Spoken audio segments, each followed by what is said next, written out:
You're listening to the Armchair GM Sports Network.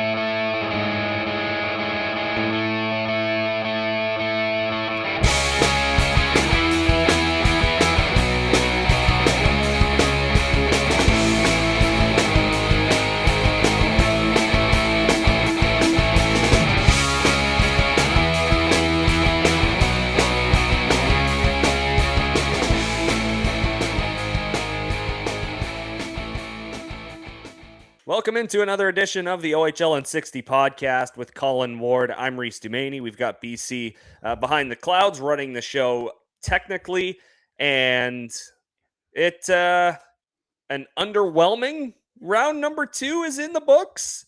Yeah. It was not what I expected, and not what Colin expected, and not what BC expected, and not what a lot of people expected. That was the least competitive second round I have, at least I can remember. And that's not a knock at anyone. Like, that's not to say there weren't close games, but 5 games is the longest series in round 2. Yeah, that kind of came out of left field. That was okay.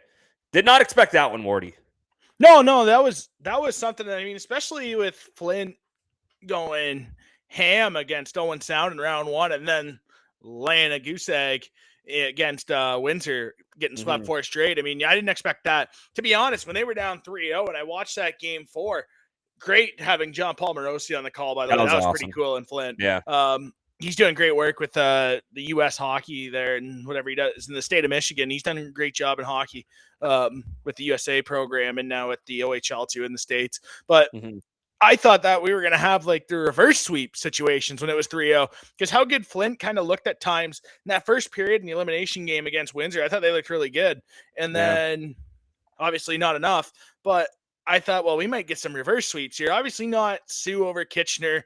Kitchener's going to outcoach Sault Ste. Marie any day of the week. Any day that ends with Y, Kitchener's going to outcoach Sioux. I don't know why I picked Sioux. So Josh Brown, our town, I apologize. I know, Brandon, I've been hearing it from Josh Brown about my pick last round, but I apologize. But I was dumb on me. But you know the coaching thing was going to happen with Sioux. I've got a few thoughts on Sioux and why they lost the way they did. That was not good whatsoever. And then, I mean, Ottawa, like, they got outclassed. Like, to be fair, like, first period of game 3, we texted back and forth to each other like, wow, this one might be quick. We didn't expect, and then they came back and won that game. But the way game 3 started, we're like, okay, well, Barry's going up 3-0. And then game 4, how close were they to overtime? They're literally a foot away, an empty net. Spencer Bowes on the back door. I don't know. Nathan McKinnon did. And that might have been worse than Nathan McKinnon because he literally shot it out the far side. Yeah. And I'm thinking, man, Hrebek's so far out of position to where if that even hits him, he has no chance on stopping the puck. The angle's going right in the net. I don't know how he missed the net on that. And obviously it's easy for me to say I probably would have whiffed on the shot attempt and fell right on my face. And all 6,000 fans there would have laughed at me. But I just think that it was you're very close. Like, if you're Ottawa, you're thinking, well, the way you end that game, Barry takes a couple penalties late. We're talking about a game 6 back in Ottawa easily. Yeah. If it's a game of inches. So maybe Ottawa was a little closer. North Bay never really got a jump. I don't know if it's the Bulldogs playing good or if it's, and the Bulldogs did look better in that round than they did in round 1, which is a good thing for Brantford. But I think with North Bay, I thought with them, I didn't see the adjustments. Game 1, they got walked. And then each game got a little better. We talked about it after game 2, Reece, that they had to make the change to McIver. McIver was great. Not that Liston wasn't, but McIver was great in the series. And to be honest, North Bay, you look at their playoff run, you have to have a lot of luck to be good. But I just think that when you look at the luck they got, right? McIver takes a dumb penalty in overtime against Peterborough. You could kind of see that coming in a way, what they got in the second round. But crazy second round. I don't know, like you say, I don't remember a time where it was like that. Like I said, I was getting ready for the 2019 reverse sweeps, or 2018. 19 reverse sweeps. 19. Yep. I was waiting for the reverse sweeps in the series. I was just waiting for something to happen. I was so excited about it. And just a dud. Yeah. We'll get to everything a little bit in a little bit more detail as the show rolls on in segment number 2. But we've got some headlines to get to from this last round, and that's outside of the postseason for the most part, or for all part, I should say. So, of course, we're going to run through those headlines. It includes the goaltender of the year was crowned, the coach of the year was crowned, rookie of the year was crowned. We're going to get into the players selected for the U18s. Oshawa's got a new assistant coach. We'll get to that. NHL Central Scouting released the final rankings, and we'll touch on that as well. Before we do get to round number 2 and the teams that were eliminated and off to Cancun to join the round 1 losers. That sounds really bad, losers, but I mean they lost, so there's no better way to put it. Colin Ward's already got the bucket hat on. He's got the mug going. Shirt. I love it. Love ready to go. And then, of course, we look ahead to the conference finals, which the press conferences were held for the Brantford Bulldogs and Barrie Colts on Monday. So Colin Ward will sort of recap everything. And by the time you are listening to this, you can watch those press conferences on the Armchair GM Sports Network's YouTube page, which if you're watching us on that, thank you. And I'm sorry for looking really bad. My playoff beard's getting long. Man, I had to shave. I couldn't keep going. It's a long.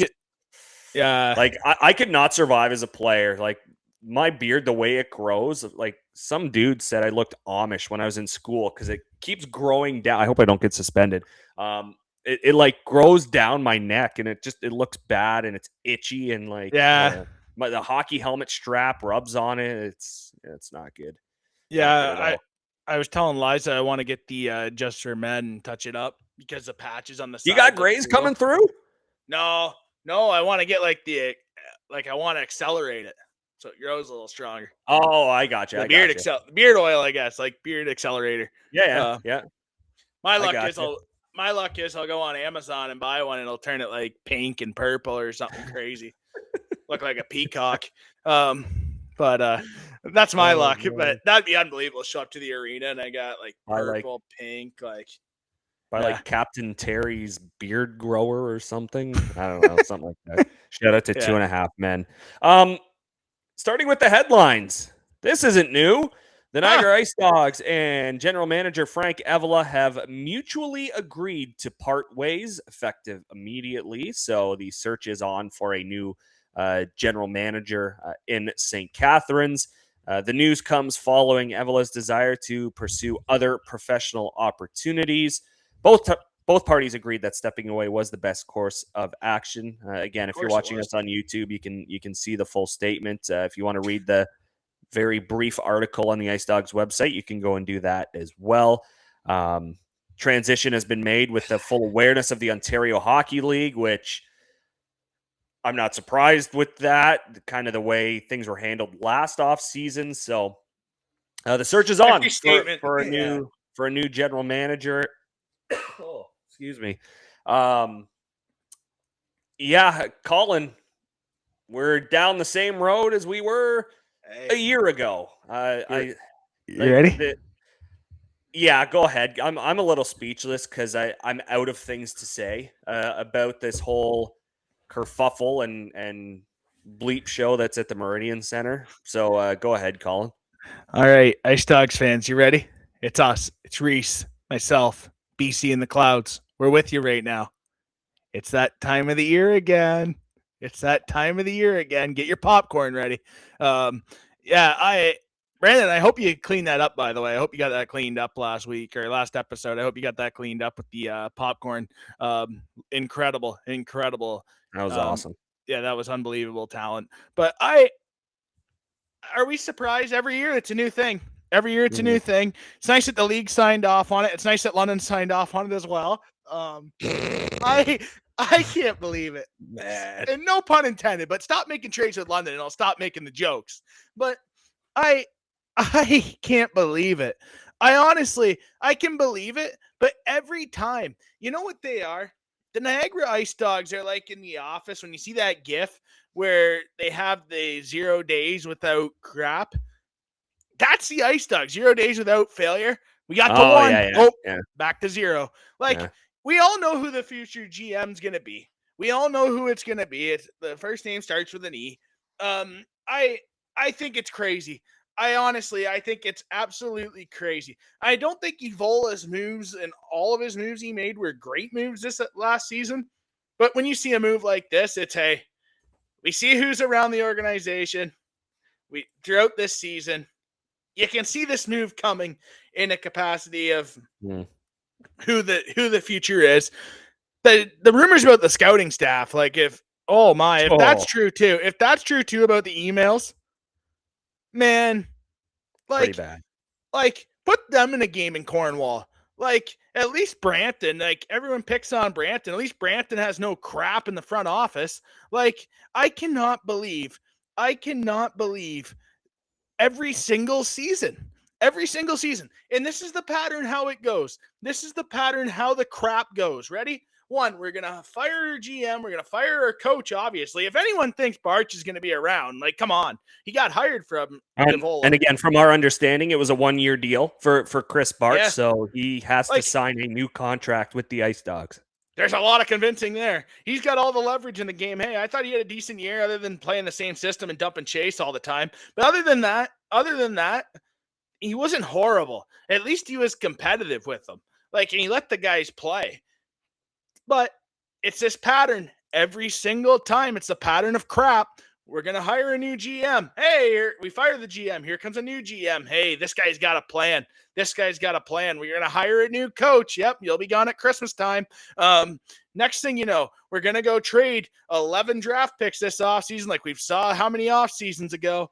We're going to do that. Oh, we're not going to rebuild. We think we have a quality hockey team here. What? Then end of the season of next year, you lose 10 games in a row. You have your 10-game losing streak after Christmas. We know how January collapse goes in Niagara. Sorry, Ice Dogs fans. I'm trying to speak for you guys right now. I'm speaking for the fans. And I think that it's a joke. You forgot one thing, Colin. 10-game losing streak. Trade your captain. Trade your captain in November. Yep. Get the text messages out. And then, then you have the 10-game losing streak. And then you complain that there's no leadership in the room, but you trade your captain for a bucket of pucks, and you have no leaders now. Then you have your 10-game losing streak. You somehow are in 4th place at Christmas time. Then you end up finishing 7th or 8th place in the Eastern Conference. Does anyone see this pattern? You get bounced 4 or 5 games in the first round, fire a GM, fire the coach. It's all back again, the same pattern. But there's zero accountability, and it's a problem. It's never going to change. It's not going to change. And like I say, Frankie Vola's moves weren't the greatest moves, but he made quality moves at the same time. As a general manager, you're not going to be 100% on every single trade you make. It's not going to happen. And how do we even know how his draft was? It's only 1 year. I thought Ryerson Edgar had a really good season. I thought getting Yermolenko here with all the stuff he had to go through, I think, who knew if Charlie Robertson was going to be back? He had a hell of a year, Charlie Robertson. Had a great year. Man, and honestly, keeping Patterson the way he did at the deadline when it sounded like he was gone. Yeah. Patterson was their best player in the playoffs. Yeah. I don't know how it can get better at this rate with a GM change. That's all my opinion. Because I think that, like I say, if you're changing the general manager, you're changing the coach. With the 1 year left, man, this is an interesting. They better not. They better announce a coaching extension. Because if so, man, other than being the London Knights farm team, there's nothing. There's nothing. I cannot believe it. I cannot believe it. It's such a good fan base. It's such a good fan base. And every single year, it's the same crap. Trade a player to London, trade the captain, fire a GM, fire a coach, bring them all back. It's all going to be good. Another thing. Like every year, it's the same thing. They got to pick a plan here. They got to pick a plan in place and stick with it. If it's 50 feet of crap, or if it somehow goes up to 40 feet of crap, because that's how below they are right now, we'll see. But they gotta make a decision here and stick with it. There is no rebuild there. There is no rebuild with the amount of picks they give up. Like, yeah, we're gonna rebuild. Then a year later, we're a contender. What? Like, I'm at a loss for words. Like I said, the only things I can get out of my mouth is when's the next trade to London. Other than that, I don't have I can't even talk about it. Man, it bugs me. Like, I feel bad for the fans. It's such a good fan base, but hey, you got to give them something to cheer about. When you see that building with 2,000 people in the arena every game, it looks empty. Yeah. Like, you got to give them something to cheer about. Like, and it's not the fans' faults. I don't blame them at all. Like, I'm sure the league, you can say it's in collaboration with the league. I'm sure they can say all that in their press release, whatever they have going on there in the office. Congratulations. I don't know, make a TikTok about it. I don't care. But at the same time, you got to be there for the fans. You got to actually give a crap for the fans. Actually show it for the fans, because I'm tired of this crap. This is all individually. People are paying their hard-earned money right now, a gas at $1.60 to go watch them play, and they're not giving them any hope. So you got to be there for the fans. Got to be there for the fans, and I hope that they have accountability with this, not just a press release that they did in 5 minutes, whatever. Post it on TikTok, whatever. Post it on your social media. Feel good about yourself. Go to bed at night. Have a plan. Come out. Say the plan. Be vocal about it. Be positive about it. Show that you have confidence in yourself, because right now they have zero confidence in the world at themselves. And we'll see what happens. I don't think anything positive is going to happen out of this. I really don't. I think it's just another pattern. We talk in September, and they'll be like, hey, they're going to make the playoffs this year. They're going to finish. They're going to have a chance in the division. No, they're not. They never will. And they remind me a lot right now, the Toronto Maple Leafs of the OHL. Every year it's their year, and it never is. Have a plan. Show us a plan. More importantly, show the fans a plan. Go to war for the fans. The fans are the ones that support you every single night. Give an effort for them. Man. You just hope AI doesn't creep into the front office like the Toronto Maple Leafs. Ugh. Oh yeah. Hey, that's what it's going to be. That's what it's going to be now. Oh gosh, here we go. You know what? They got to clean up every single thing in that place. They got to clean up everything. Bring a big vacuum, industrial vacuum. Let's clean it up. Get the shop vac out. Yeah. Ice Dogs, you got our numbers. Again, Frank Avila, no longer the general manager of the Niagara Ice Dogs, as he was only there for one season. All right, let's get to some awards. A little bit more positive news out of the Ontario Hockey League this week. And we're going to start in the nation's capital with the goaltender of the year. It is Ryder Fedorov taking that honor home, as he was just spectacular, which makes you question why he wasn't a nominee for Rookie of the Year. If he's goaltender of the year, but not Rookie of the Year nominated, then okay. Yeah, Caleb Holter, Klepov for sure. Deserving to be nominated. Kind of think Fedorov should have been in that conversation too, but why do we only which two? He was, but why do we have two though? Why can't it be like four? Coach of the year, they had like six, and the guy that won it got second place on the season. But Rookie of the year, we're not two. Going there. Rookie of the year, we only got two. Like, it's crazy. Like GM, we only have 2 of the year. Like, I can't believe there's only I agree 100%. Rookie of the year, we only got 2, but GM, there's only 2. Coach, there's like 6. Like, I can't believe that. Yeah. So Fedorov is the Jim Rutherford Trophy winner, as voted upon by the league's general managers. He was 29-9-2-1, setting a new franchise record with a 207 goals against average, and then a league best 923 save percentage. 6 shutouts is a new OHL record. Nice. Most by a rookie goaltender in a single season as well. So.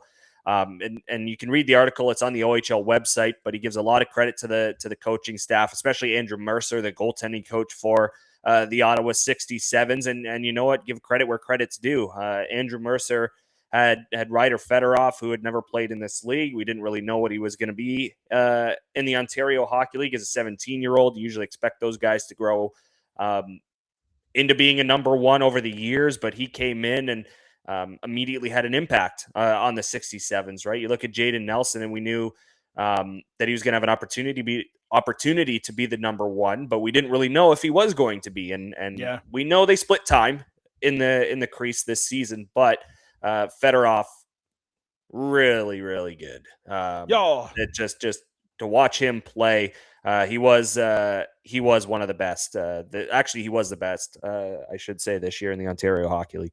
Oh, he was incredible. I'm looking at the numbers right now on the media access site for 17-year-old goaltenders in the OHL. Obviously, first in shutouts, the top 50 in games, which is incredible to go in the top 50 in games. Play 41 games like that at 17 years old. It's incredible for his age to be able to have the resume he had throughout the season. Speaks for itself. He was great. And honestly, you look at their postseason, he kept them in a lot of games. I know I mentioned they were that close to playing in a game 6, but let's be honest. The only reason why they were that close in those situations is because of Ryder Fedorov making saves on his head. He was incredible. What a season. What a season he had. I mean, he got better throughout the season. And I think the biggest thing is you kept thinking like, okay, 17 years old. Can this last? Can this keep going? Can the train keep moving here? And it always did. It always did keep moving. And I think that's the one thing about Ryder Fedorov, which is incredible. I think he's going to be a high drafted goaltender in the National Hockey League in this upcoming draft for how good he's been. Without a doubt. I mean, he's 6 foot. He moves a lot like Dustin Wolf, which is a great comp. Which is a great comp for him because I think that's kind of, hey, 6 foot goaltenders can still be legit in the National Hockey League and be really good players in the NHL. When you look at guys like Dustin Wolf, right? So I think that Ryder Fedorov has absolutely every opportunity to play pro and be a National Hockey Leaguer with how good he's looked this season. Yeah. He is the second 67s goaltender to earn this award, and for the first time since Craig Hillier did it 30 years ago in 95 and 96. Also the first American-born goaltender to win it since 2013-14 when Alex Nedeljkovic of the Plymouth Whalers took home that award. So congratulations to him, and we're going to stay in the nation's capital because his bench boss was named Coach of the Year, Dave Cameron, taking home that honor. Again, voted by the league's general managers. Look into the power rankings what you will. I will say that I had the 67s on the outside, not being a part of the postseason. I was proven wrong. I am very pleased to admit it. You don't like to predict a team's going to be really bad, that they're going to not make the playoffs immediately out of the hop. But out of 10 teams, 2 teams aren't going to make it in each conference. And I had picked Ottawa, and I was clearly wrong. So Dave Cameron, obviously a lot of coaches are this way, but the recognition is a reflection of the group we have. And that's a quote from Dave Cameron in the article on the OHL website. 100-point season, 47, 15, 3, and 3. They did flirt with the division title for a little bit throughout Christmas and January before the Bulldogs did eventually pull away. But Dave Cameron gets his team to the second round in the postseason after a sweep of the Kingston Frontenacs, and then falling in 5 games to the Barrie Colts in the second round. But again, for a team that was predicted to miss the playoffs and make the second round and get a 100-point season, I would say it's still pretty impressive. And again, I was wrong, and I will I'll take that. So, Rookie of the Year.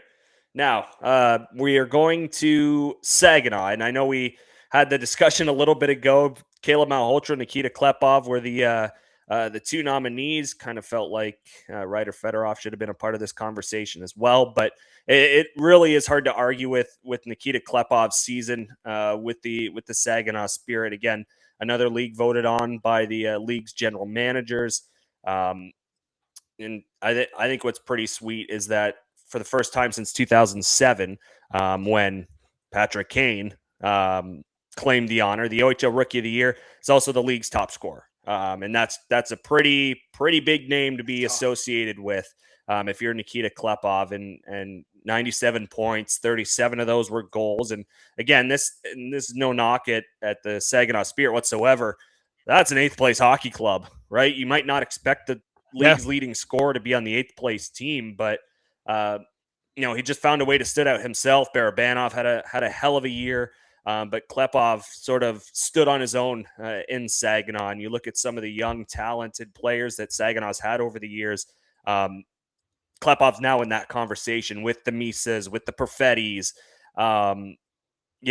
What a season. That was really, really fun to watch this young man play. Yeah, he's got that wow factor, that's for sure. Nikita Klepov does. I mean, when you watch him play, he has that ability to take over a game. And that's why I was shocked that they never got a game against the Rangers. I thought for sure in the first would steal a game just because of the ability of him, Barabanov. It felt like you saw that recipe there, and Klepov with that, he has that pop, like there's some guys that you watch in warm-ups and it's like, oh, they can dangle around in warm-ups, they look really good, and in the game it's like, who is that? You don't notice them. Nikita Klepov isn't one of those guys. He's one of those guys, he comes out on the ice and warm-up, you notice him throughout a full 60. And that's against good teams too. Like that's against quality teams too. Like the fact of the matter is he had a heck of a postseason, still 5 points in 4 games against a red hot Rangers team. I think that it just speaks for itself for how good his postseason was out of that regular season. I mean, Nikita Klepov was incredible throughout the whole season. His ability with the puck, without the puck, no matter where he plays in the game, he's always good. You know what you're going to get from Nikita Klepov. He's great. To the U18s, 8 OHL'ers will be a part of the U18 Men's World Championship squad, taking place in Slovakia from April 22nd to May 2nd. Obviously, there can be additions as the playoffs go along and continue. The fact that the tournament's starting this week, I doubt that will happen. It could. I don't like that. But very, very slim chance, I would say. But representing the Ontario Hockey League, goaltender Gavin Betts, heck of a year for him on defense. Yeah, I'm really pumped for that. Yeah, Gavin Betts earned that for sure. Lucas Ambrosio of the Erie Otters, Carter Hicks of the Brampton Steelheads, Caleb Mitchell from the London Knights, and then up front, Alessandro Diorio of the Sarnia Sting, JC Lemieux from the Sudbury Wolves, who, despite only playing 4 games in this postseason, I thought Lemieux was really, really good. Yeah. Yako Wysick of the Guelph Storm, and then Dima Zhilkin, teammate of Nikita Klepov's. And, again, it's kind of like the World Championships, Colin, and not to say it gets swept under the rug by any means, but World Championships, the NHL playoffs are going on. There's a lot of people more focused on the NHL playoffs, whereas you might run into the situation here with the U18s at the same time as the OHL Conference Finals and OHL Championship Series. But if your team's not in it, I encourage you to watch this hockey, and especially if you are a fan of any of the teams that I just mentioned players from, it's definitely worth it to watch that and sort of see. Obviously, you got to look at the guys this year, but to see them on the international stage is sort of another level of talent for these guys. Oh, without a doubt. I mean, I'm excited to see Gavin Betts play net. I thought he had a really good year in Kingston. When he got opportunity, I thought they had a really underrated duo there in Kingston. Diorio and Lemieux, JC Lemieux are 2 guys that I'm excited to watch play. I think Diorio, it's an opportunity to get out of the crap that Sarnia was. And wow, I am moody today. But I think that it's an opportunity to get out of what Sarnia was, right? They didn't really help him. So I think that in this opportunity here, you get to play on a talented team, represent your country. I think that's really cool. And for JC Lemieux, I mean, like you mentioned, Reece, he went over to Sudbury and he was incredible from the Windsor Spitfires. I thought that deal is going to work out just great for both sides. I think, honestly, you make the conference final for the moves that Windsor made. You make the conference final. Okay, that's a success. You give yourself a chance. You're in the Final Four. It's tough to make the Final Four. It's tough to get the Elite 8 when you look at what the playoffs have been this year, right? So I think that for those 2 guys, JC Lemieux, Diorio, I think they're going to have massive tournaments. I'm really excited to see what they can do. I mean, JC Lemieux is probably going to play that checking role, but I think he's going to be really good in that role because that's what he did. Pretty good at it. Yeah, he'll be pretty good at it. The first round, he went out against Jet Lachenko, Jake O'Brien, Merrick Van Acker, all first-round picks in the NHL. He did pretty dang good. So I think that's exciting for him. I think that's a really good opportunity for him at the U18s. I agree. Absolutely. And then finally, before we hit the break and look at the OHL postseason, 76 OHL'ers included on the NHL Central Scouting's final draft rankings for the 2026 NHL entry draft. Of course, those big names right near the top: Chase Reed at number 2, Caleb Malhotra number 6, Nikita Klepov at number 8, Ethan Belches at 9. Those are your 4 guys in the top 10. Belches, Novotny, Rogowski, Ryder Cali a part of this. Ryan Robrick at 28. Vlad Drevetsky at 47. You look at Pierce Bowie at 56. Colin, we can talk all we want about guys right at the top. Chase Reed, going to be a top 5 pick. Malhotra, I think he's going to be a top 5 pick. I don't think he's at 6. Klepov, top 10. Belches is on the fence, I think. We'll see, depending on who picks there, where they want to go. If there's somebody outside of, let's say, the top 25, Cali being the 25th ranked skater, Rogowski's 21, Novotny is 14. Can't wait to see that guy at the next level, Adam Novotny. Oh my God. If there's a little bit of a sleeper pick for you, Colin, and for anyone out there looking to see who potentially their team could draft, who would be someone that you would make the case for? I really like Thomas Vandenberg in Ottawa, but I want to go at 25 with Ryder Cali. I think Ryder Cali is going to be an incredible hockey player. I think Ryder Cali is going to be a pro hockey player. And it's one of those guys in North Bay, when you saw Brazeau there back in the day, and when you see some of these guys there, they get points and they transition into the pro game and they become really good pros. Obviously, Cali doesn't have the size of Brazeau, but when you look at Cali, you look at the most underrated point streak in the in the Ontario Hockey League this year, right? He had a multi-game point streak to wind out the regular season like he did. Everything that he does, I mean, he's so good with the precision there. Like, I really think Ryder Cali, the game he plays under the system, under the Ryan Houlihan system, it's amazing what happens when you have a system. And what they do there in North Bay, they do incredible work. And I think that Ryder Cali is going to be a really good pro hockey player for years to come. I'm really excited to see what he can do. Yeah. Of course, I totally forgot to mention the goaltenders listed on this list. Ryder Fedorov, OHL goaltender of the year. He's listed at 11. Zach Jovanovski expected to be the guy in Guelph next year for the Memorial Cup unless a trade takes place. We'll see what George Burnett is cooking up. Stepan Shurigan from the Saginaw Spirit, number 13. Minchak, 15. Vladislav Yermolenko from the Ice Dogs at number 17. And then you can look at Gavin Betts, who we just talked about, at number 24. Ben Horebic at 31, and Jason Schabel at 36. Schabel back up in Kitchener to Christian Kirsch. But that is a ton of talent right there, and I can't wait. I think I've seen a lot of people, like, I shouldn't say complaining, because that's not it at all, but there's been a few people like, oh, it'd be awesome if the OHL draft was around. There's 4 teams in the playoffs still going. It'd be nice to have the draft going on right now to have something to talk about and look forward to. But I think, again, moving it to June, moving it in person, that's draft fun season. In June. Yeah, it's draft season. It's in person. And I mean, it's just going to lead into the NHL draft in Buffalo, which make the trip if you can. I went to the last one that was in Buffalo. That was the Austin Matthews draft. It has not led to a Stanley Cup. Are we surprised? Not really.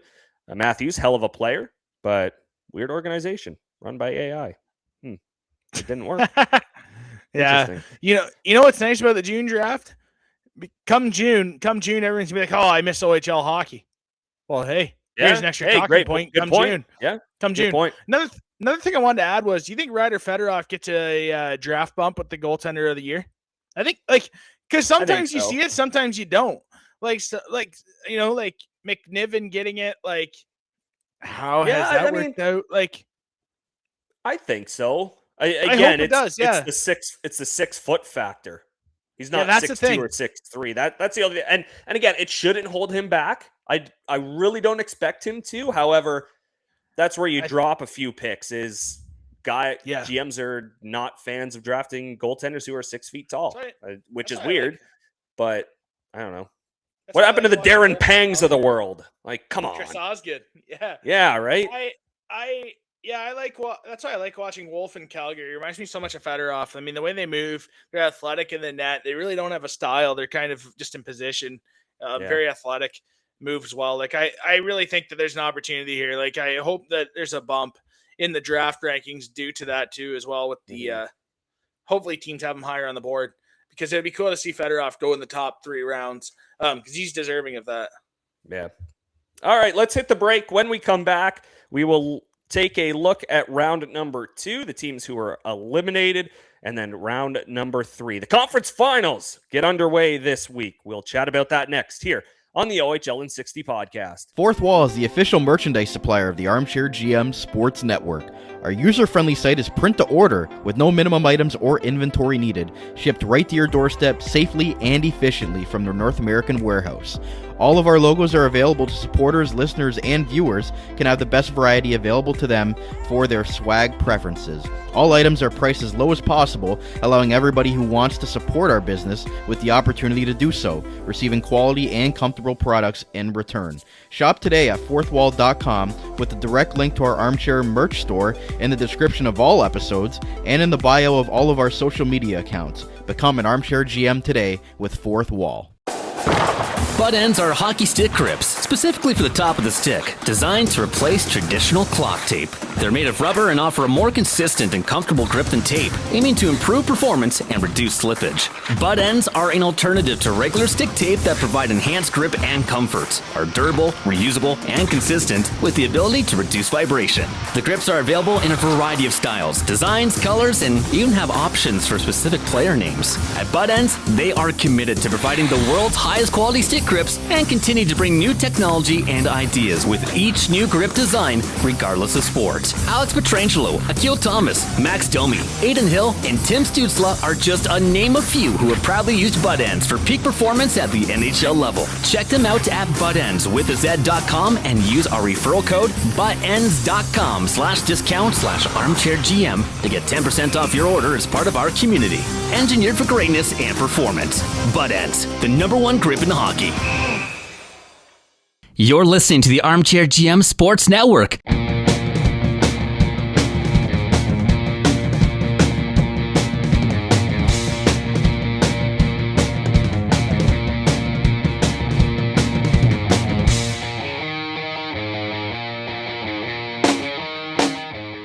Welcome back to the OHL in 60 podcast with Colin Ward. I'm Reece Doumani. Of course, BC is always behind the scenes for us on the show. Thank you so much for tuning in, whether you're watching us on the Armchair GM Sports Network's YouTube page or if you're listening on your favorite podcast platform.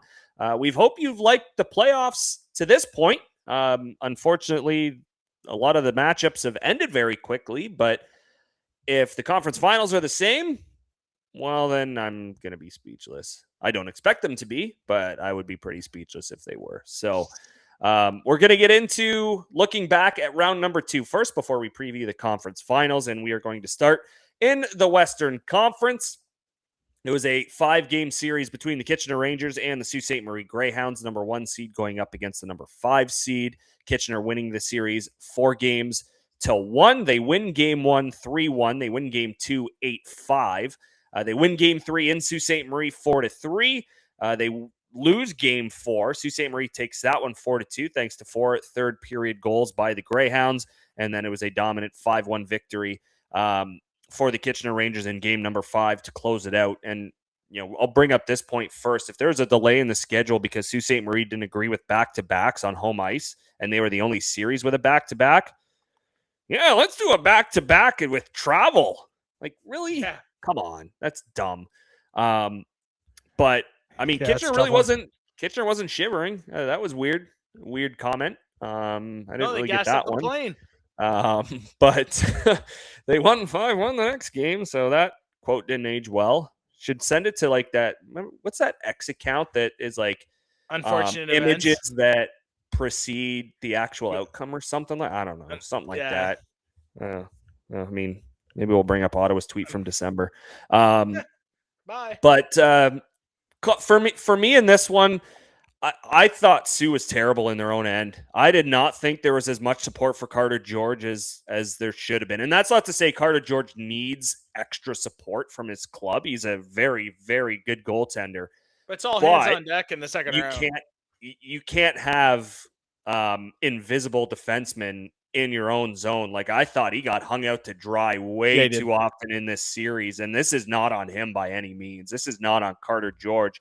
I thought the defensive zone coverage was terrible for the Sault Ste. Marie Greyhounds in this series, and Kitchener took full advantage of it, specifically in games 2 and 5, with an 8-5 win in game 2 and then a 5-1 win in game 3. Empty net debacle in game 2. Oh, God. What a debacle that was. You've got thoughts on that. But, and again, we're going to do it like we did last episode. We're going to focus more on the Sault Ste. Marie Greyhounds in this one than the Kitchener Rangers, because we are going to look ahead to Kitchener and Windsor coming up. Colin Ward's got the bucket hat on because the Greyhounds are headed to Cancun. Cheers. Hey, the flight was already warm. It was already warmed up from the flight to Kitchener and flight home from Kitchener. So, I mean, why not head south now? I guess Kitchener was already south. But, yeah, they're headed to Cancun now, Colin. And, I mean, what do you take away from the Greyhounds this season? They spent a fair amount to go all in, and it ends in 5 games in round number 2. Yeah, you know what? I know I took Sioux last round, and I mentioned this in my message to Josh Brown, beat writer for the Rangers, and my brain was telling me, logically speaking, was saying Kitchener's going to win this, but my heart was telling me Sioux. And my heart was way wrong, because you know what? Like you mentioned, they gave up. They made it too hard on Carter George defensively. They weren't good enough for sure. And it's all hands on decks, but they just got outclassed in the series. They weren't deep enough. I mean, the Ranger defense had an answer for everything. Dylan Edwards literally owns the Sioux Greyhounds right now. Yeah. He was so good. That might be the best trade. Don't even get me started with the GMs of the year, but that might be the best trade of the Ontario Hockey League season. That might be the best trade of the OHL season, just when you see that that deal for the Rangers. I mean, how good he's been for them. Like, incredible. I mean, can't believe Mike McKenzie not in the Coach of the Year candidate or GM of the Year candidate. I think that is crazy to me. So yeah, I think the Rangers, though, they outclassed the Greyhounds. I think, hey, pick a plan for next year, and I think that they definitely need a lot of change ups in Sioux with the Greyhounds for sure. Are they in a similar spot as Owen Sound and Sarnia? What's Brady Martin's status? I think that tells me if they are or not. But I'm telling you right now, if I doubt no. I mean coaching and front office wise, not necessarily player personnel. Ooh. Well, their coaching communication's horrible. They don't feel comfortable in their system. Clearly, I mean, if you got to yell and scream throughout the whole game in Game 5 of the playoffs of the second round, you obviously don't have confidence in your players in playing in the system. I've never saw a coach in hockey.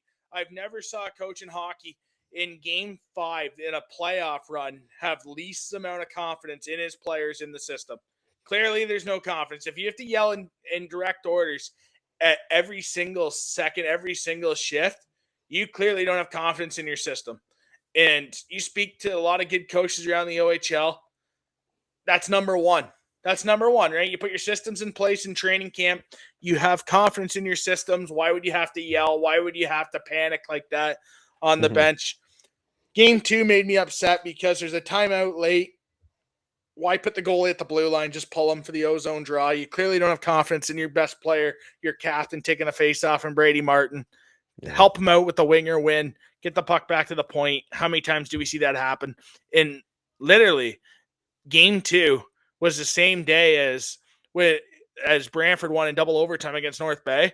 And it was a low to high play, Yurchek, O'Brien to Bannock tie game to force overtime for the Bulldogs.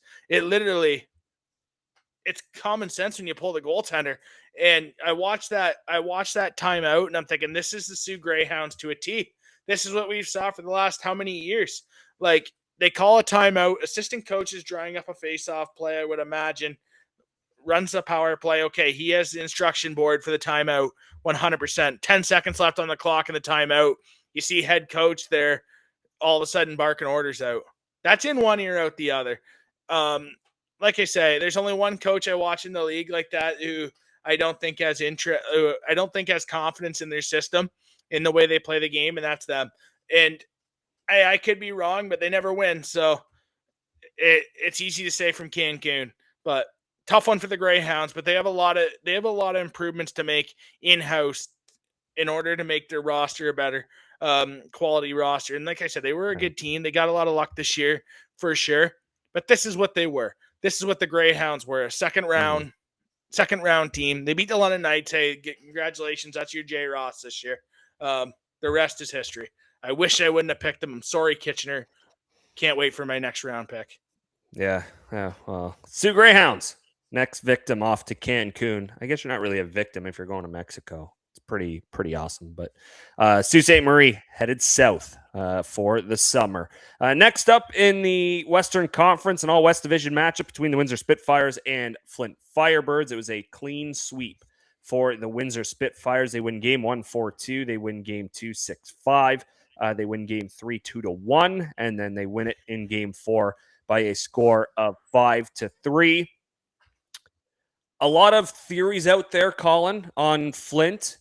Was it too easy against Owen Sound that they got into bad habits?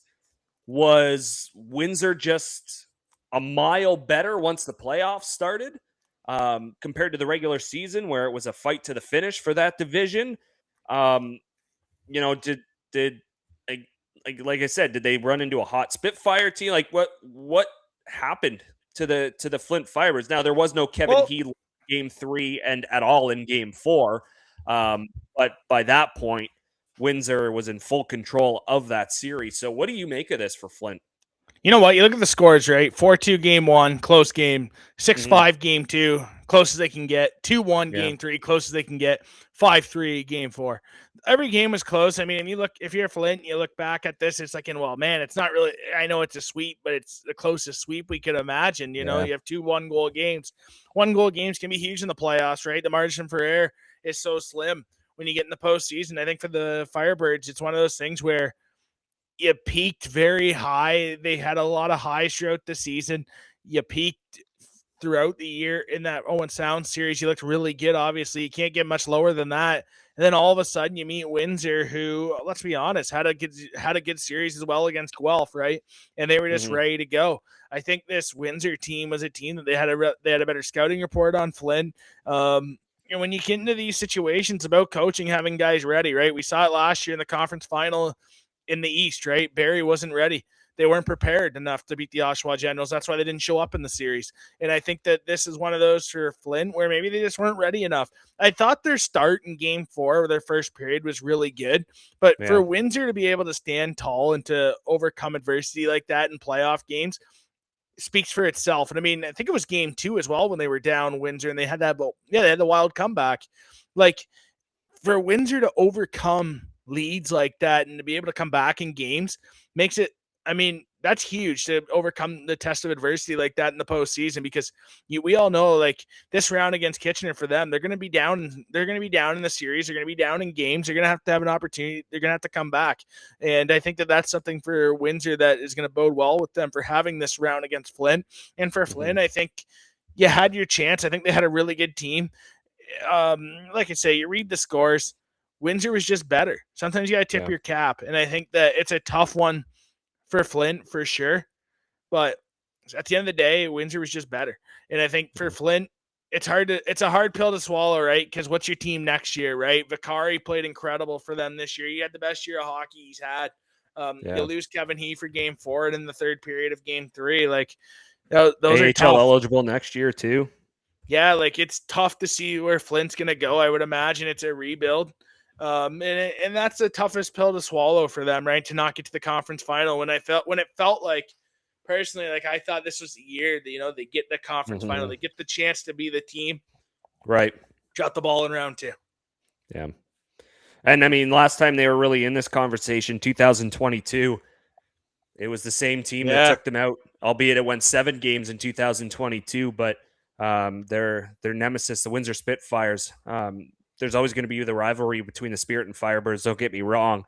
But the Spitfires and Firebirds are something to watch, down the road, because this is twice down the playoffs that Windsor's taken out the Firebirds in years where it felt like Flint could go to the finals. So Flint also headed to Cancun after getting swept by the Windsor Spitfires 4-0. We head to the Eastern Conference for the other sweep in round number 2. Game 1 to the Bulldogs 8-1. Game 2 to the Bulldogs 4-1. Game 3 to the Bulldogs 3-2 in double overtime. And then a 5-3 Bulldogs win in Game 4 thanks to The flooding. 5-3 the Bulldogs win that one to sweep the series. In Brantford, and the Bulldogs, obviously they're undefeated in the playoffs overall, but they're the best team at home in the Ontario Hockey League.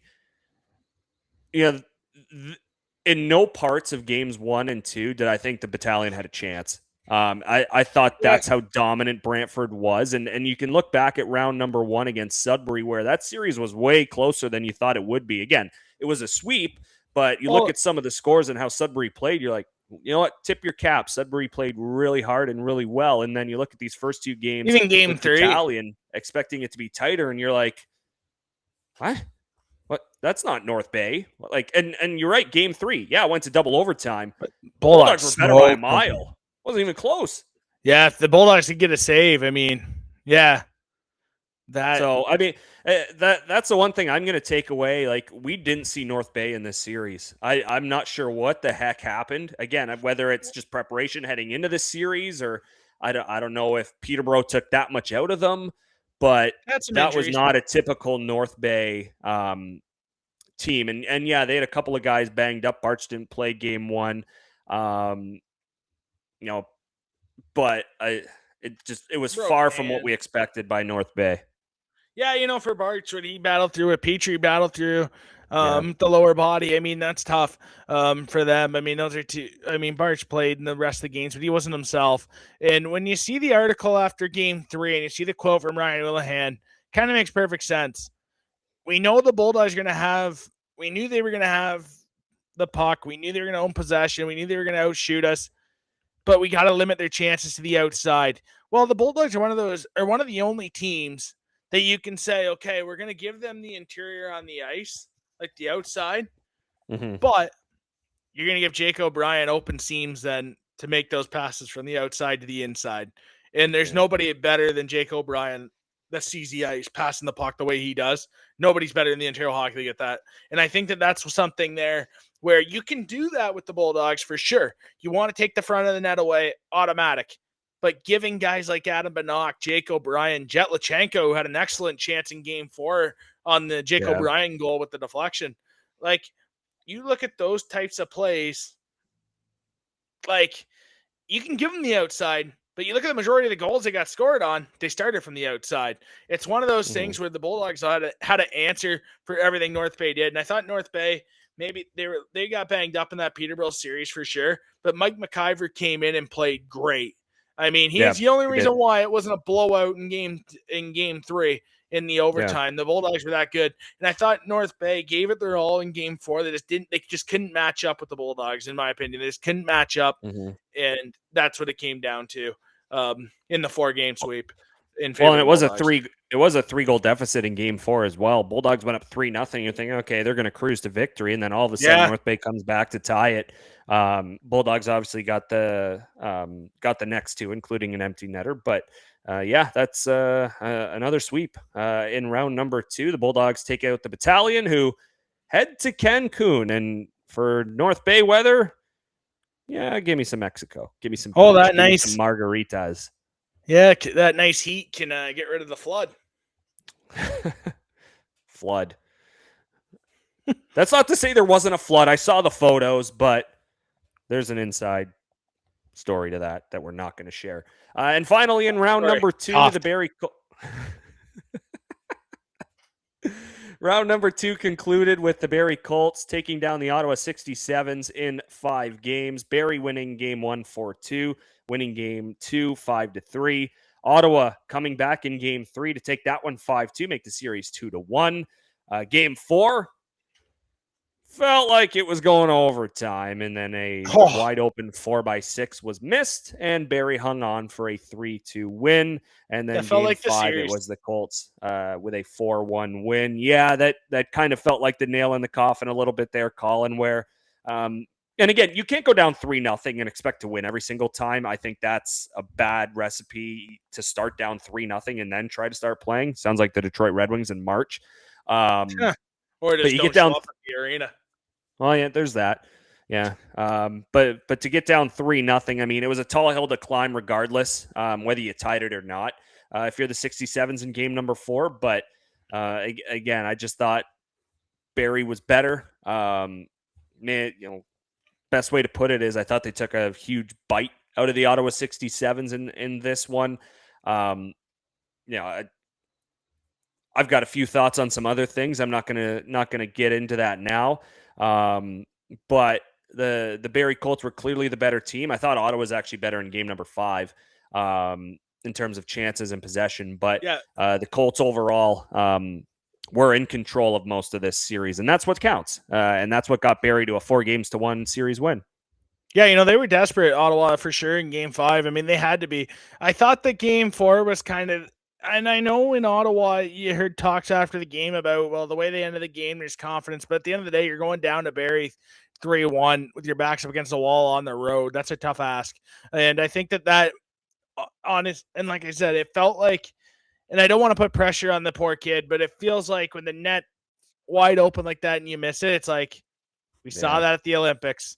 Yeah. And, sometimes just not meant to be. And it's tough. Ottawa had a heck of a season. It's really not a Cancun shot for Ottawa for what they've overcome this year. The fact that they were in the division, they were first place in the East in December. I thought that for what they've overcome, it just felt like that game 4. That felt like the series, that felt like the moment where if you score there and you're successful, this is going to be a series, this is going 6-7 games. You got a chance. Yeah. But then when it feels like if they score there, they're winning in overtime. They can make that comeback like that in game 4. They're winning in overtime. And it just wasn't meant to be, and it sucks. It's a tough one. But for Ottawa, out of any of these teams that got eliminated in the second round, for Ottawa, it's like, well, hey, this team's going to be back next season. I know right now there's no certainties. It's hard to say, hey, this team's going to be back next season, but really there's no certainty at all. At this rate with the new landscape, I mean, Guelph could host the Mem Cup and finish 7th place next year. I wouldn't be surprised by that. No. It's hard. Kelowna's out of the playoffs now. They're Memorial Cup hosts. They just lost in round 2. Yeah, it's hard to do. So at the end of the day, I think that with Ottawa, you can hold your head high thinking about you overachieved this year, which they did. But there's no guarantees going into next year, there's no guarantees going into next season. I hope that they can be competitive and I hope they can take a step forward. But in all honesty, in the new landscape and the unknown, it's scary. I don't know what they could be. I feel like, I want to give them the benefit of the doubt. They could be really good. But what happens? Ryder Federer's committed to Penn State. They lose them. Yep. I wouldn't be surprised if they finish 9th. It's very interesting to see where they go from this. Young team, young core for sure to build with. And hopefully they can stick together for next season and be a team that's to compete for an OHL championship, because they had a heck of a season and they were that close. They were an inch away from going 6 games. I truly believe possibly winning in 6-7 games. No pun intended. If that goes in the net, and I hate to do that. I hate to do it on the poor kid. That's why I'm not mentioning the name. I hate that for him, because I know all season you're going to feel like crap. It's like going up to the plate and striking out on 3 pitches. It doesn't keep you up all night because you sucked. This is, you're right there. Sorry. I had to get something. In the playoffs, but my mistake. It just feels like, for Ottawa, I hope, and I'm thinking about the person. I don't want to make it sound like I'm blaming that's a series, because obviously it wasn't the case. I mean, they took penalties late in game 5, which was the end all be all for them. It was just too much to overcome. But I feel like with Ottawa, I mean, out of any of these teams, you got to keep your head high, because you're going to have an opportunity next year if you can keep the gang together. Brandon just texted our group saying neat for my cough there. I don't know what was neat. I just had a cough. I'm not watching the Blue Jays this year. I'm just watching the Blue Jays versus Yankees last season. Ground ball to Volpe. Hey, Oh, Volpe's man. home. He's in AAA. And Oh, talk geez. about bad social media teams. Whoo! Whatever the AAA team of the Yankees. Wow. I mean, you open up a can of worms talking about Volpe's home. Yeah, he's home. Jeter Jr.'s in AAA. Makes sense. You Makes can join sense. Jason Dominguez. That's worked out well. Remember when he was all supposed right. to be the next Alex Rodriguez? Oh, wait. A-Rod fell off. To the Western Conference Finals. The two teams that will fight for the Wayne Gretzky Trophy, the Windsor Spitfires against the Kitchener Rangers. I think one thing that's awesome about this Final Four is we've got all four division winners for the conference finals. But Kitchener, of course, having home ice. They will host games 1 and 2. They take place April 24th and April 26th at the Kitchener Memorial Auditorium. Game 3 and 4 at the Wafku Center in Windsor. That is April 27th. So, as we mentioned earlier, Game 2 and 3 are a back-to-back. And then the 29th will be Game 4. And then, if necessary, May 1st is Game 5. May 3rd is Game 6. And May 4th, Star Wars Day, is game number 7. And then Colin Ward's going to be busy the next day on Cinco de Mayo. So, Hey, it's my birthday this week, so I'm getting. No wonder why I'm Yeah, it is. moody. I'm getting older. Hey, we were I'm going to get getting to older. that. You kind I'm of getting ruined it. old. We were going to get to that. Oh God, You ruined I'm it. getting old. I'm getting Jeez. old. But Yeah, you're kind of old. that's why Yeah, I'm getting for all sure. emotional. That's why I'm getting all moody today. Yeah. I've been pissy today. I've been snarly. I'm doing the Leon Draisaitl there. Why are you so Horrible. pissy, Leon? Horrible. You know what though? This series, Windsor Kitchener, it's going to be a battle. But there's a battle off the ice. In BC, you better have that mic ready in the clouds because I hear you are going to Windsor and you're trying some pizza.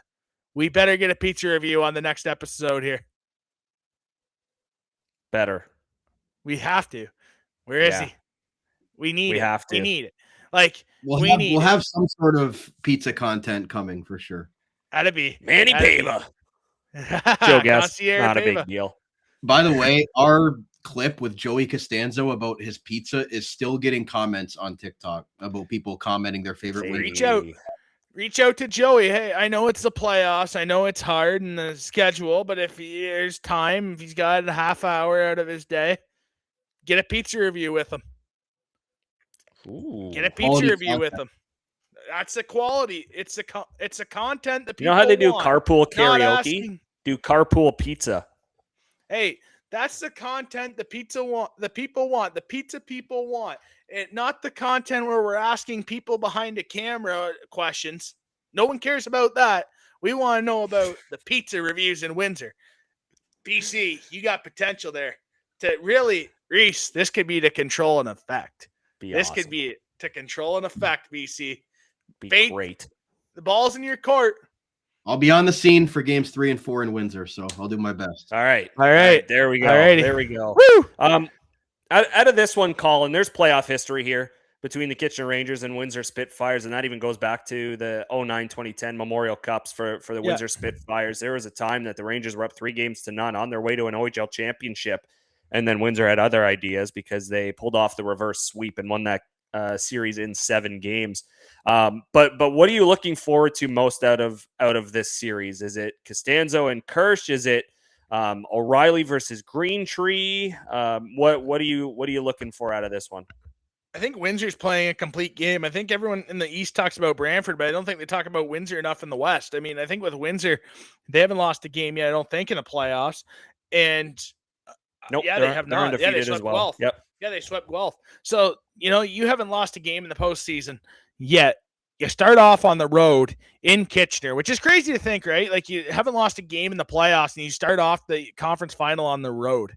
Like, I don't know how often that has happened, but not too often. I think for the Windsor Spitfires to be able to have momentum coming into the series, I feel like they would have it over Kitchener.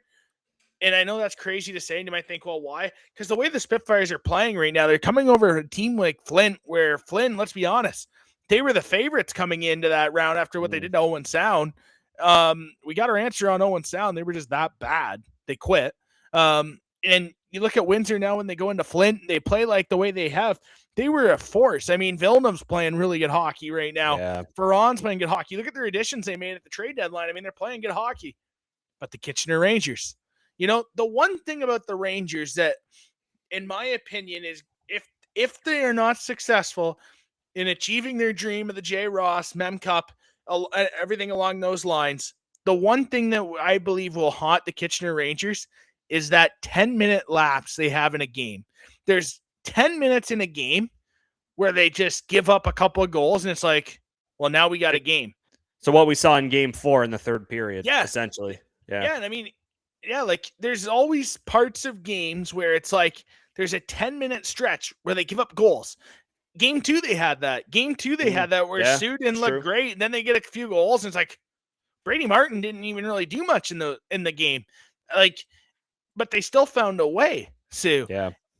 That ability, in my opinion, is going to be one of the most interesting spots for Kitchener in the series.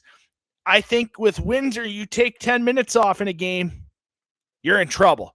You're in trouble. Yeah. And the balanced scoring that Windsor has right now, I think you look at their 3 lines and then 4 lines, I'll say. You look at all 4 lines right now in the matchup. I don't know who it favors. I like Kitchener's D, and that bit me last round. So now I obviously got to stick with it. But this is going to be a 7-game series. And I know I've been wrong with the series so far, with how blowouts these series have been. But I think this series has to be one of those games where it has to go 7. It has to be one of those series where it goes 7 for the league. And I think it will. I think that Windsor is going to find a way to win games, and they're going to lose games in this series. I think Kitchener's going to lose games in this series. I think these are the 2 best teams, and it's too tight of hockey to see a sweep in this series. I do not see a world where this is a sweep by any means. So for OHL fans listening to this isn't going to be a sweep. This is going to be a series. I'm going to take Kitchener. I'm going to take Kitchener in 7. Josh, I'm back. Kitchener in Game 7 at the odd. That'd be unreal. We need it. We need it. Yeah. You know what? It's the playoffs have been a letdown, and don't get me wrong, we've seen some dominant performances. Flint in round 1, Brantford, Windsor undefeated. Kitchener has been on a roll despite losing game 4 to Sault Ste. Marie. They're still, 8-1. So tough to look at that as a bad thing. So I'm really excited for this one. Again, there's history there in the playoffs between the Spitfires and Rangers. So expect both buildings to be packed. I believe both hold about 7,000. Kitchener's just over. I think Windsor's just under. I could be wrong, but they're hovering around that 7,000 mark. So I'm excited to see both buildings fired up, and especially before the third period in Windsor for Don't Stop Believing, because that is awesome. I love that they kept that.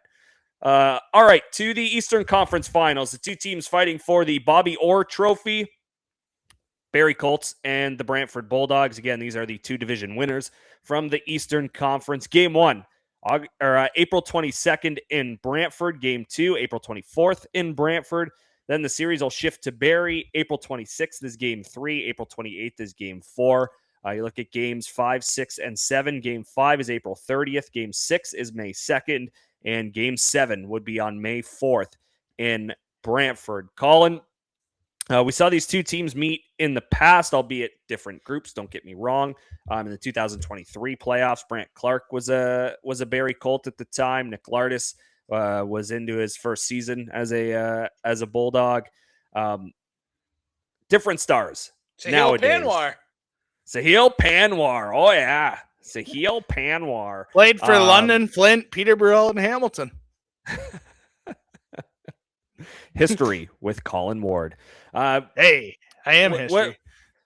You were a part of the media availability on Monday. I had to work. What did you get out of that? And we'll start with the Bulldogs. What did you get out of that? Jay McKee, Jake O'Brien were a part of that. And again, if you would like to go watch that media availability, you can watch it right here on the Armchair GM Sports Network's YouTube page. But we'll start with Brantford and Jay McKee and Jake O'Brien.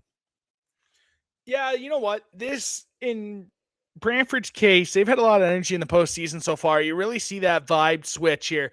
Regular season, you saw a lot of ups and downs. In the postseason, you saw some dominant play so far out of the Bulldogs, and you see something there.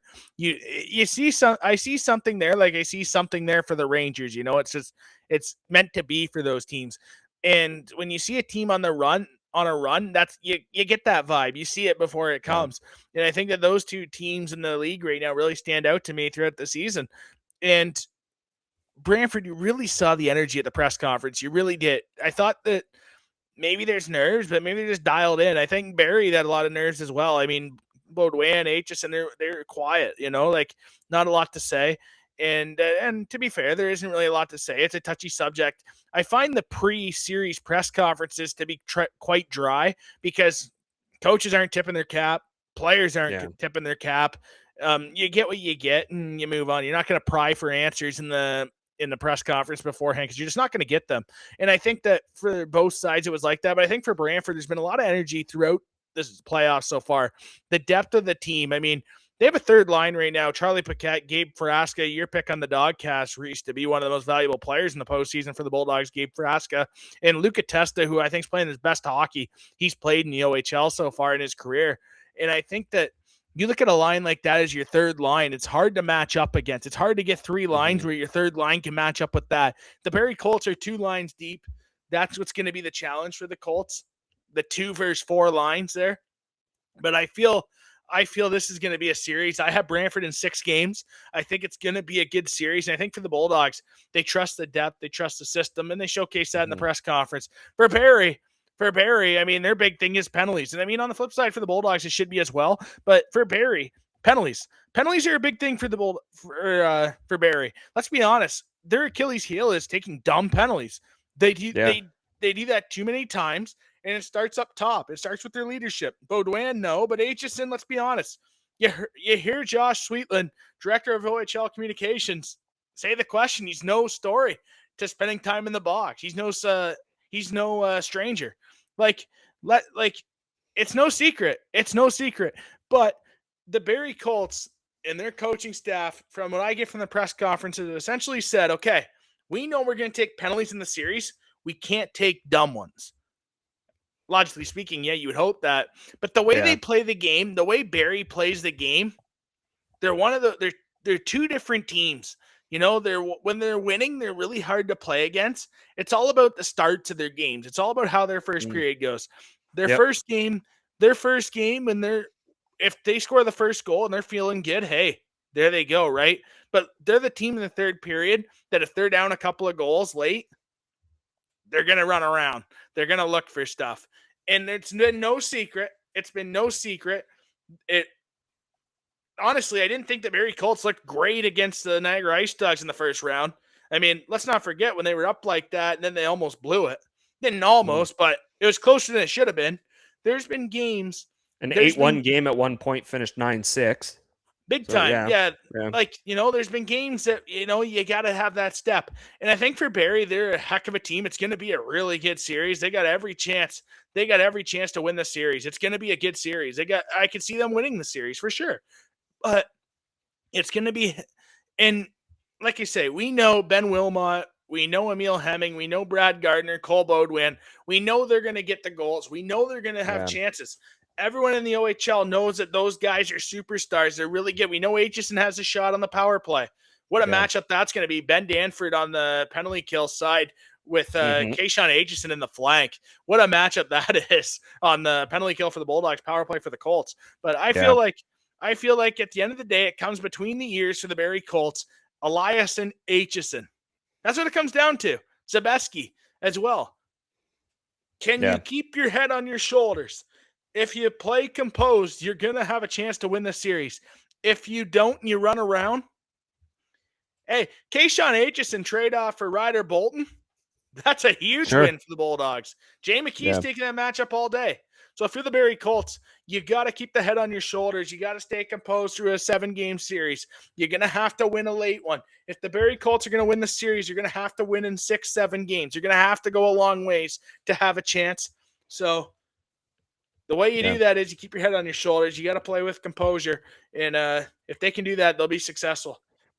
Yeah, the Bulldogs throughout the playoffs so far, 11 for 25 on the man advantage, and that was including it being 9 for 18 against the Sudbury Wolves. So it'll be good. It'll be good. I'm really looking forward to it. The Final Four are set in the West. It is Kitchener against Windsor. In the East, it is Brantford against Barrie. Again, we will break for the entire third round of the postseason, and then we'll be back to tee up the OHL Championship Series. Who's it going to be? Well, we'll find out over the next couple of weeks. Colin Ward, it's going to be fun. I'm really looking forward to this. And again, to this point, game's been competitive, sure, but we got to see some series here. We got to see some length. A 6er and a 7 would be pretty cool. That'd be huge. I don't like how the series are gonna have games on the same day. I don't like that. I wish it was every other day. Let's get every night for 2 weeks. We got OHL hockey. Let's do it that way. Let's do it that way. That'd be so much better than having games at the same time, because now you're not going to get the full potential viewing experience of watching every team play. It's going to be every other. I wish it was every other night instead of at the same time. But Wednesday night, all eyes on the Eastern Conference in Brantford. What a showdown that's going to be. What a showdown. TD Civic Center, 7 o'clock. Barrie Colts and Brantford Bulldogs. Everyone, thank you so much for tuning in as always. Whether you watch us on the Armchair GM Sports Network's YouTube page, whether you're listening to us on your favorite podcast platform, thank you as always. For BC in the Clouds, for Colin Ward, I'm Reece Doumani. Enjoy the conference finals, and we will chat again ahead of the OHL Championship Series. You're listening to the Armchair GM Sports Network.